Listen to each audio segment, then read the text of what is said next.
Hey y'all, 1776 Duck here. Once again, back with my good buddy Ken Hackathorn. And we've got, man, this is a special video today.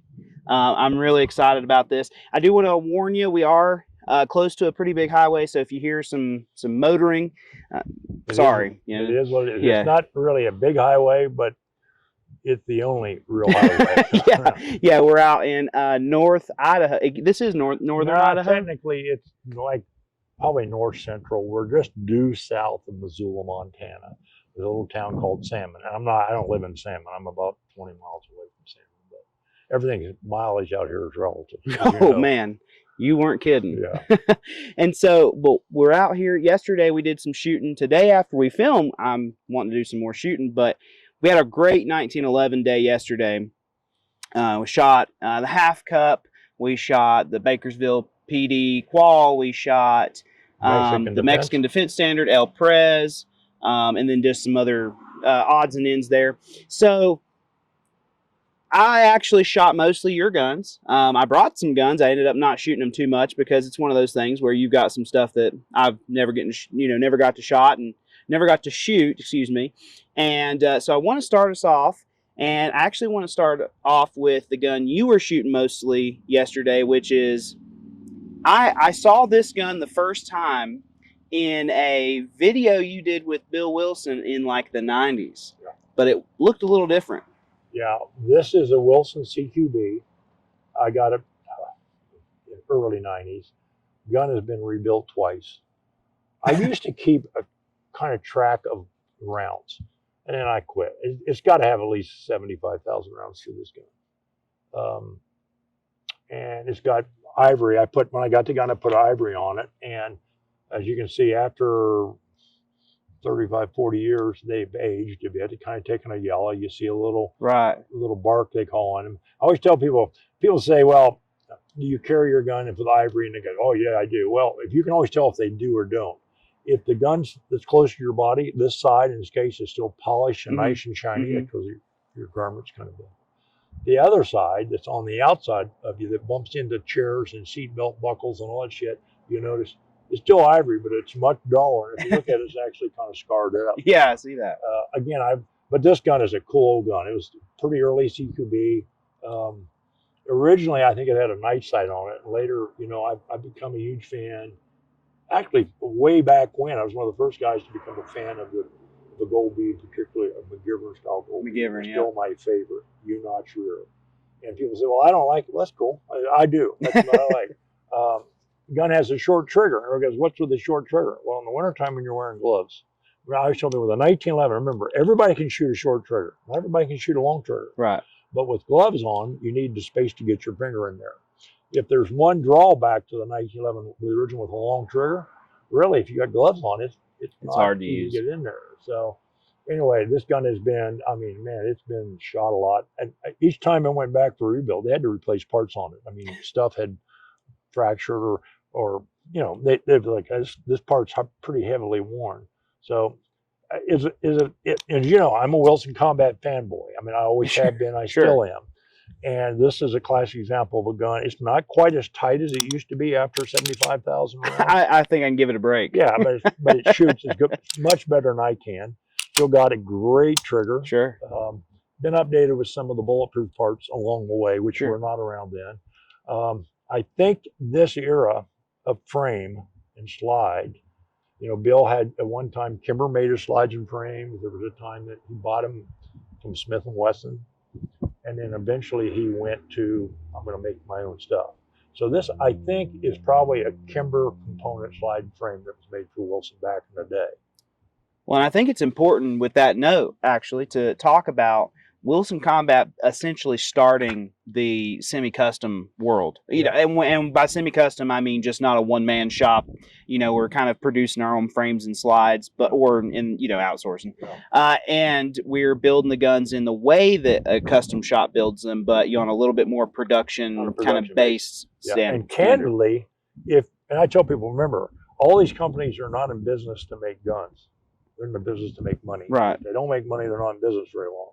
And Bill, everybody in this industry understands, as a businessman, as a model, he figured it out pretty quick. Sure. So anyway, this gun still, like, if I shoot a 1911 45, and I don't shoot 45s like I used to, because, and you will find out someday, you're going to pay a price for it. Sure. I've got real arthritis problems at 78 years of age. So as much as I love shooting them, I just don't shoot them much, because if I shot this gun, I shot all day yesterday. I got to tell you, even with my gauge loads, when I got up this morning, I was like, oof. So I'll be shooting a 9 today. Sorry I wore you out yesterday. Yeah, you were pretty tough on me. So this is kind of the normally gun that's in my shooting bag, and if I shoot a 45 night, and I still shoot 45s, I just don't shoot a high volume rounds anymore. Sure. And I don't shoot much ball. That stuff really screws my hands up. So this is a gun that's near and dear to me, because, like you say, when you look at it and you go, wow, this is gun. If you look at the wear, I love a guy telling me, oh yeah, it's my carry gun, and you look at it like online, you look at it on social media, it doesn't have any wear. So what I figured out, the definition of a carry gun varies widely. Sure. I see these guys with got, let's say a 2011, they got an SRO on it, they got a Surefire, they got an extended magazine, and they carry it stuck at their junk, and you go, you really carry that?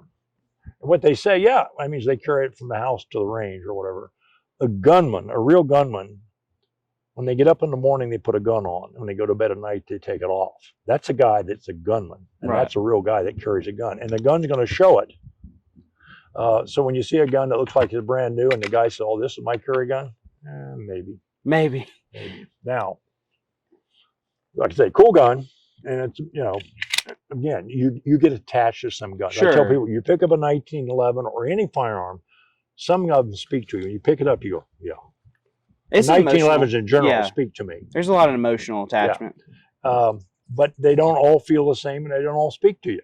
So this one, even after all these years, by the original Sparks, #1 AT. Basket weave. By the way, back in the day, when the belts, on the back of the belts had Velcro. Oh, yeah. So it couldn't move. Yeah. So this this is original Milt Sparks, made in Idaho City, made by Milt for the gun. That's super cool. Here's another, since we're on about Colts and also Wilson Combat. This is a Combat Elite, Colt Combat Elite. I sent to Wilson, I don't know, I'm going to say probably back 20 years ago. Back when they still worked on customer sending guns. Sure. A guy named Kevin Hillhouse, who now has left Wilson. He's now the guy that started up as the head honcho for King River Custom. Yep. Anyway, he built this gun. Cool.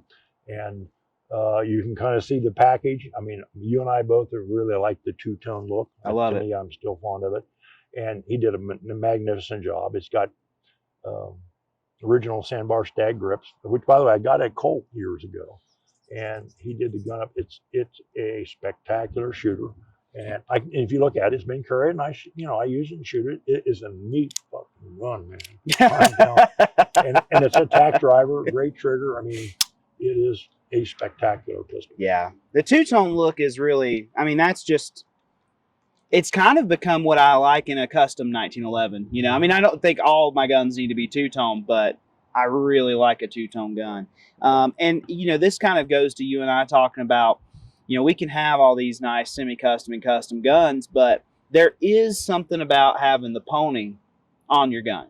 Yeah. It's just, there's something about it. I can't explain it to you. If you're an American, you want to have the Colt pony. If you think of a 1911, you think of a Colt. Yep. So let's face it, they were the folks that made it what it was. And I love the Wilson Combat. This is a kind of styled after the Hogue. Yeah, it is actually. And of course, like everybody, we figured out early on, there was a problem depending on how you grip the pistol and your hand size.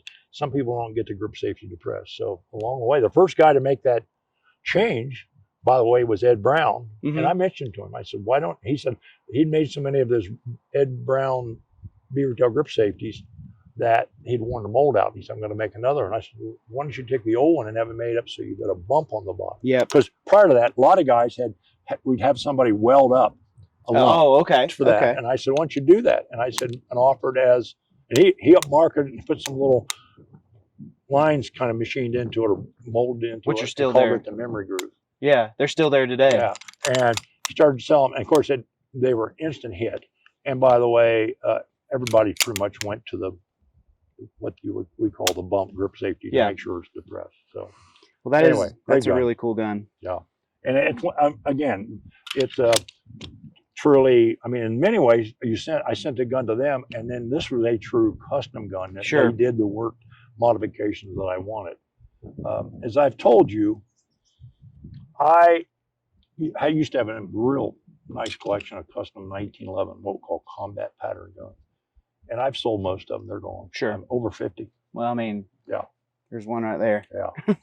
And this is one I got not too long ago. And this is a Jason Burton gun. It's built on a 1968 Colt government model, which they called the slant grooves. Slant grooves, yep. Yeah. And this is one. Oh, yeah. It's a really, really nice gun. Yes. And it's kind of one of my favorites. But like I say, so many of them are gone. And, you know, I sold, for example, Bill Wilson bought my Swinson and my Pockmark Combat Specials. They were two of my favorite guns. But, you know, I realized, you know, actually, when you start selling guns, the smart move is sell the best ones, the most expensive ones first. Because what happens, guys, well, I'm going to hold on to it because these last ones that go, and then they kick the bucket, and then their wife doesn't know anything when she takes them to a pawn shop, and they give her $200 for a Pockmark Combat Special. So I'd give Paula $200 for a Pockmark you Combat would. Special. Yeah, you would. Anyway, this is a nice gun. I shoot this gun, and you can see it's got some blue. I shot it yesterday. You can see where my thumb was.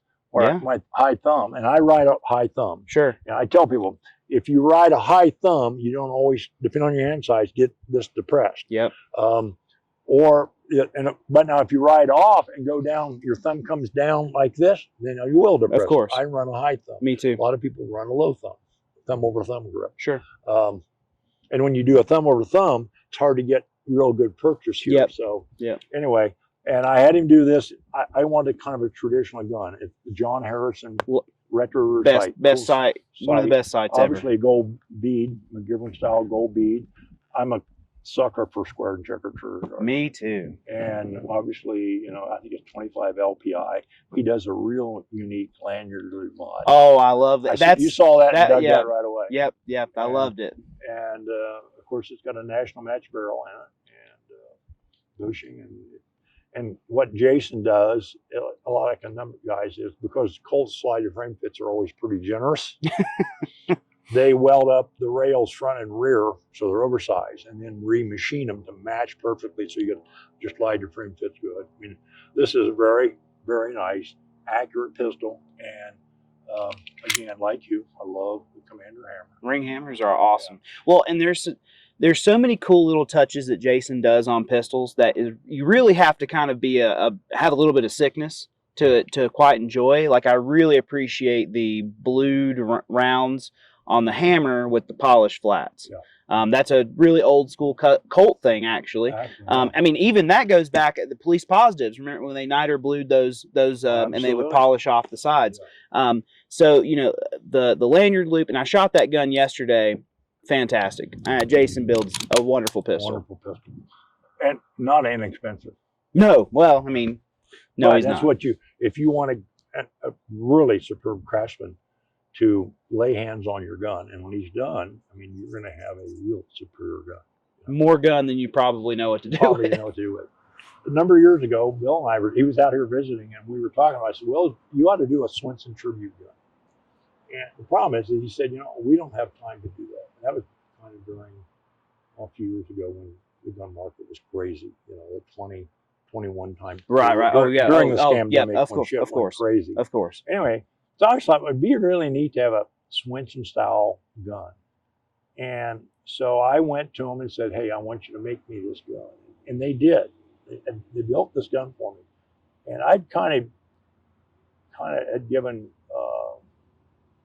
Cameron a little heat about the quality control at that point. So I'm sure this was built by somebody in the super great shop. Sure. It's fantastic. And it's a stainless, but it's got a light bead blast, so it looks like hard chrome. And it does. Yeah. But I said it's going to have some modern upgrades. Obviously, the grip safety, the battle sight, obviously McGivern gold bead. Of course, if it's Swinson, it's got to be squared. Oh, it's going to have an ambi, but it's the Wilson safety ambi, which is probably one of the best ones on the market. Yep. As far as nerd. And it's got the carry version of the beaver tail and hammer. So it's not a true Commander hammer, but I like it. It's got their They're Bulletproof. bulletproof Magwell. magwell on it. I mean, it's a cool gun. It's a 9mm, by the way. It shoots really nice. And you Steel shot frame 9mm with the square guard. It points really well too. Of course, the McGivern gold bead. Especially we got the sun behind us. I'm sitting here, man, that's bright. Yeah. And then you of course did your Hackathorn special package, more or less. Yeah. So the gun, I got it. I love it. It shoots great. It runs great. It's just. By the way, if I'm going to shoot a single stack 9mm, that's pretty much the gun I shoot nowadays. And you shot it yesterday, and I was kind of watching you shoot it. When you got done, you were kind of like, yeah. It's okay. So, again, a 1911 that gets used quite a bit. There's two of these. So there's two of them. There's a consecutive serial number pair of these guns, and these are guns that John Harrison built for me. And John Harrison is one of the best in the business. He's now retired, doesn't build guns anymore. He was never well known as much as some of the other people, but his guns he doesn't take backseat to anybody. Sure. And these are Colts, and I commissioned him to build any of these. Actually, he made 3 consecutive serial number guns. And now one of my old buddies, I don't know, I quit drinking years ago. I drank a little bit bourbon once in a while, but I don't know what was going on. I must have had a brain aneurysm, whatever. I agreed to sell the gun to him. It's in good hands. But and I always say, if you ever decide to part with that, I get first dibs getting it back. Sure. But the quality of these guns, if you look at them, as you can see, I mean, and I said, I kind of want them, for example, somebody said, well, how come you don't have ivory grips? You're queer for ivory grips. Well, because in many ways I thought, well, by the time I had these guns were built, ivory was no longer available in the price through the roof. Yep. Plus, I thought, this is kind of traditional, the checkered walnut grips on it. These are Harrods hardball grips I've had for years. And the guns are set up the way I like them. And John's workmanship, the same thing, the way he fitted up. These guns are just superb. They shoot to the sights. They got great triggers. One of the things that a lot of people don't recognize, that his safety, which you all have used at Alchemy, yep. His thumb safety is, in my opinion, the best one on the market. It's fantastic. Yeah. A lot of people don't realize one of the advantages to it is when you're carrying a gun, you'll notice the spur is actually more towards the mid. So even somebody like me who normally doesn't get position and with my on it, it depresses the grip safety. Yep, because I never miss it. It moved the ledge down on the paddle, so your hand can close a little bit more. So my hand goes farther forward in the grip. So the grip, plus, he's really dialed enough to realize you sensitize the grip safety so that they only have to move a short distance. And again, you and I have talked about the grip safety has haunted this gun since day one. Everybody thinks, well, you got to have it. Well, no thanks. And the next gun we're going to talk about is, and you shot this yesterday. I said we're going to shoot the Mexican Defense with the 38 Super, and we're going to shoot Aguila 38 Super Mexican made ammo. And the gun you used, I had a pair of Supers, and that's one I've had for a long, long time. And if you look at that gun, this gun goes back probably into the late 70s, and you'll see pinned out grip safety. I'm telling you, I now have an emotional connection with this gun. I really, really enjoyed this gun. You're going to have to leave that one for me in the wheel. But two-tone, first of all, Packmeyer top serrations, real live Bowmar, 3-hole speed triggers. That's probably a real Videcki, I'm sure. Yeah. The pinned grip safety. And this was pre-beaver tail, so you took the standard tang and cut it out and dished it out for the. Well, and by the way, this gun, the bottom half of the work on the gun was done by Dick Heinie. The top half was done by Mike Plaxco. The thing that I really liked about this gun, especially shooting it, was the way Heinie really cleaned up the back end of this gun. Mm-hmm. I mean, it's a really nice, good. It feels soft to you, but it doesn't. I don't feel any pinching, snagging, nothing like that. The safety, which is just a Colt safety. I'm telling you, I'm like you, or I'm getting like you, which may not be a great. My wife would recommend it. I like the smaller thumb safeties. Yeah. We went from the holster on almost every single drill. I don't think I ever had a missed. There was no miss of the thumb safety. And this gun, even with the blacked out sights, I'm going to be honest with you, I shot some. I was pretty happy with some of my shooting, especially with the El Prez. Yeah. I think that was You shot incredibly good. You shot a clean El Prez, real one, not the Yeah, online sure. social, a real Alprez, 10 meters, 33 feet, targets 3 meters apart, edge to edge. Bottom line, you shot a clean one in 10:27. The guy said, "Oh, yeah, I do it in 4 seconds all the time." You don't shoot a real one. Never ever. I always say, "Show me." Well, Missouri, yeah. Show me your force. And what they are, they're shooting at 5 yards, and the targets are correctly touching. And yeah, sure. Anyway, and the thing I liked about this gun, in which you commented on my reload for the Alprez, but the way that Heinie actually melted back in this mainspring housing and opened up the magwell as much as he could, because this is a no magwell gun. Yeah. Magwells didn't exist back Sure, then. right. I really like this gun. Shot the Mexican defense standard. And you shot it really well for first time and you've ever shot it. That's not a Mexican defense is not. It's 180 point possible, and let me tell you, it is hard. I mean, if you break 170, you're in tall cotton. By the way, it's got a bar stow because the original Colt barrels, head spaced on the rim, and they were not very accurate. So the bar stows head spaced on the case mouth. So it's a good shooting gun. I really enjoyed. And I let you use that one because I knew it would appeal to you. Sure. But it still got black sights, and I thought, well, maybe because the sights are black, maybe he. Because I don't shoot black sights. I thought, well, maybe it'll make it easy to beat him, but it didn't work out that way. No, I enjoyed shooting this gun, and this to me is what a proper, custom gun of the era should look like. It felt great, went in the holster and out of the holster great. I was really happy with this gun. But as happy as I was with this gun, I wasn't as happy as I was with this next gun. So this next gun is a gun that if you look the wrong way, I'm stealing it. So this is your old duty gun. So I'll let you talk about that. It's actually a Series 70 Colt that was built by a North Carolina pistol smith by the name of Dave Pegram in Greensboro. Dave Pegram in Greensboro. And he was original. In other words, he was a pistol smith that built 1911s kind of in that area. Sure. So a lot of the guys that were shooters and a lot of the guys at Fort Bragg came and had to build guns. And Larry Vickers used to go up to Dave's because he would use Dave's mill and stuff to on his work. And in turn, he showed Dave quite a few things about accurizing and fitting and making the guns work. Sure. But anyway, Dave did great work, and I commissioned him to build this gun for me. And one of the things you like, Dave was a heck of a machinist. You like checking that you could saw a tree down. I do. Okay. I love it. And this is 20 LPI, and it's pretty aggressive. A lot of the little girls scream when they have to handle this gun. You fell in love with it, but it originally had Novak sights on it. Later, this is one of Scott Warren's sights, which you picked up as pretty cool. I love it. Yeah. And then later, I sent the slide down and had John Harrison put a McGivern and gold bead on it. But it is, and these were Aaron Hogue of the Hogue Grip family. He was the oldest guy. He was recently killed in a plane crash. Oh man! But he, out of white micarta, made me this pair of grips. Of course, micarta ages, so they're kind of yellow looking now. But that was my duty gun. I carried this gun for a long time until I was forced to have to carry a Smith & Wesson MP40. Anyway, so square trigger guard. Love it. Act, National Match barrel in it, bushing. Great trigger, Commander hammer, one of your things.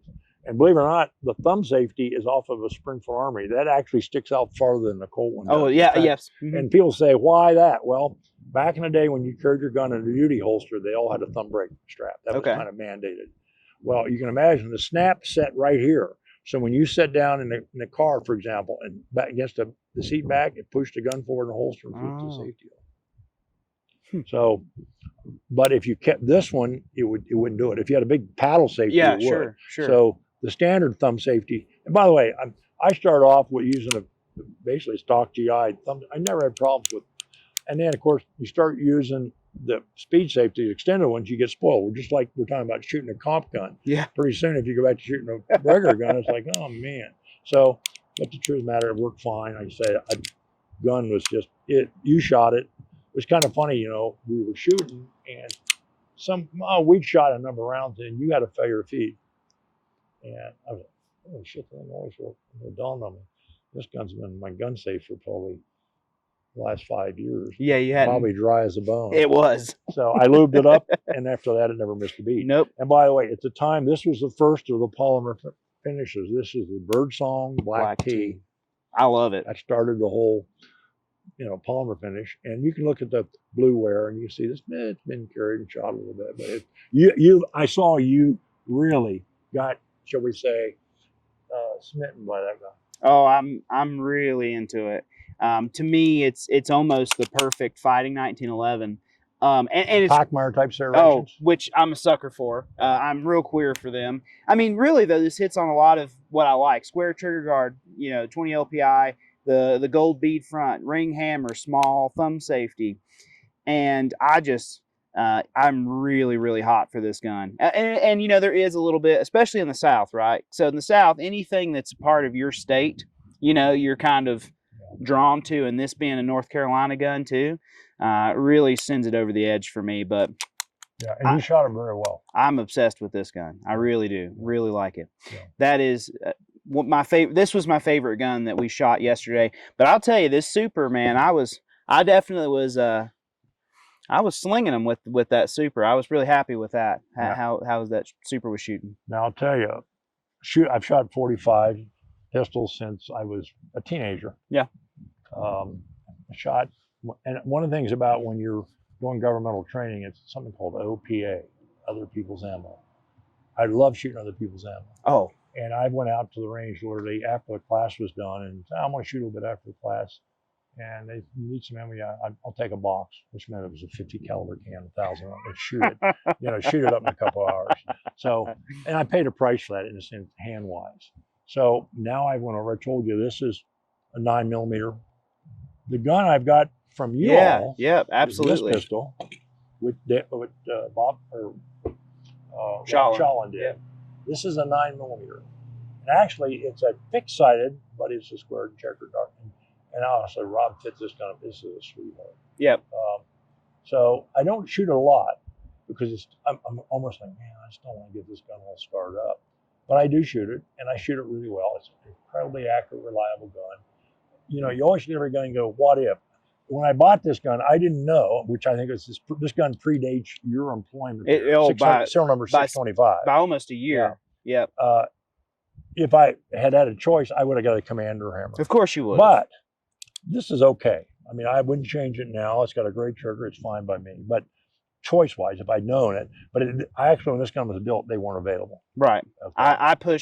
I actually pushed for that prior to even employment with them because I wanted to order a gun with a ring hammer. And the other thing was, at the time, the magwell you guys offered was basically a modified S&A. S&A. Yeah, with the hard angle. Back, and I was like, I don't want that. Didn't appeal to me at all, so I didn't get it. By the time this gun was built, you all had actually started switching over to the stand chin, which is that's the way to go in a magwell. That's that's the money. That's the way to go. And I will tell you, we've talked about at some point I will probably send this gun back to have a stand chin roll mag. And I'll get you taken care of. And the other thing about the gun, it's a minor thing, is this is probably the stingiest double magwell I've ever seen. That was early on for sure. Yeah, sure. I mean, you saw I did okay with it, but I remember I got it, was like, well, what? And I'm not. This isn't a ding on anybody, but there are some superb pistol smiths out there that build wonderful guns, but they're not shooters. And if you're not a shooter, some of that stuff doesn't quite dial in. You say, well, okay, that's bevel, that'll be good enough. Well, if you're a shooter, it's like, I want it as big as you can make it and still stay and not cut through the frame. Yeah. So, but I love the square trigger guard. And by the way, I am not a fan of a flat bead. Of the call bead. Mm-hmm. I'm a McGivern bead, which is a domed gold bead because it picks up light better. This one works pretty darn good. As a unit rear, I shoot this pistol real well. People have asked me, well, you use Wilson mags. Haven't you had problems? I have not. No. I think there was, as you pointed out, there's different generations of the Wilson magazines, so I think that there might be some inconsistency with our guns there. But there's like 4 generations of Wilson 9mm mags. I mean, they made changes as they saw, hey, this needs to be changed. So the Wilson combat magazines, I do think it maybe is magazine dependent, but yeah, we've had some good luck. I've actually got a 9mm gun on order because, you know, 45 gets expensive. Had to give up a little bit of my man card there. Yeah, yeah. You know. And you know, when I was your age, I was all about hardball. They all fought a hardball. I was a big, just like you. It had to be a 45, and you know, you were just, you know, you're a commie pinko faggot liberal if you didn't have a 45. I've kind of gotten over that, and I realize we've learned a lot over the last 40 years. Sure. About wound ballistics, we really have. And so people say to me, you know, most people don't carry 9mm. Right. And I remember Bill was asking one time, you know, I carry a 9. I mean, you know, I'm a 9mm guy typically now. And he said, well, you know, everybody's changed. And I said, well, let me tell you something.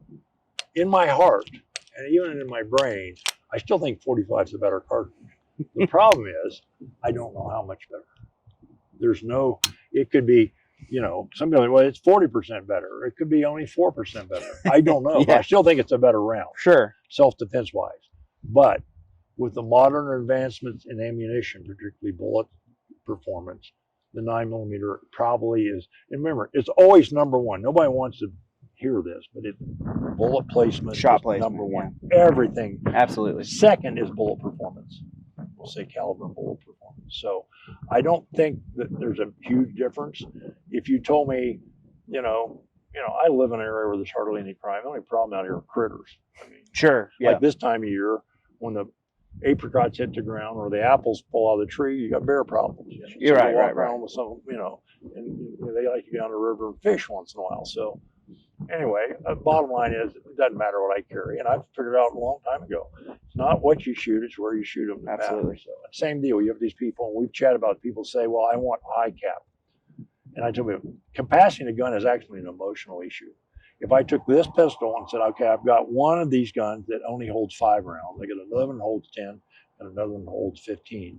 You need to carry this gun because between here and your hotel tonight, somebody may try to jump you. Which one do you want?" Emotionally, you're going to pick up one that holds 15 rounds. Right. I mean, that's common sense.